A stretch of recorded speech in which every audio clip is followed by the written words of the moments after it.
السلام علیکم ورحمۃ اللہ وبرکاتہ۔ ہمارا آج کا سوال ہے کہ مرد عورت کے غسل جنابت میں کوئی فرق ہے، اور کیا عورت پر غسل کے لیے اپنے سر کے بال کھولنا ضروری ہے؟ اس حدیث کے بارے میں 3 لب پانی ڈال لینا ہی کافی ہے، اس کے بارے میں کیا حکم ہے؟ ٹھیک ہے، ہاں جی، بہت اچھا سوال ہے کہ مرد عورت کے غسل جنابت میں کوئی فرق نہیں ہے، اور کسی بھی غسل کے لیے بالوں کا کھولنا ضروری نہیں ہے، بلکہ بالوں کو 3 لب پانی ڈالنا، جیسے آج کل تو ویسے بھی شاور چل رہا ہے تو 3 لب کے پکڑے ہم، اس میں سے پورے پانی اوپر سے باہر جا جاتا ہے، مطلب ایک ہی بار، اگر ایک ہی ہم شاور کے نیچے ایک بار سے گزرے ہیں تو وہ 3 بار کا ہی ہو جاتا ہے ویسے تو۔ اس کے بارے میں حضرت ام سلمہ نبی سے دریافت کیا، میں سخت گندے ہوئے بالوں والی ہوں، کیا انہیں غسل جنابت کے لیے کھولا کروں؟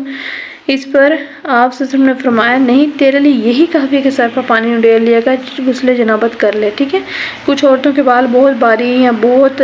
کرلر ہوتے ہیں، ان کو یہ بار بار کھولنا یا غسل کرنے کے لیے ان کے لیے بہت مشکل ہو جاتا ہے۔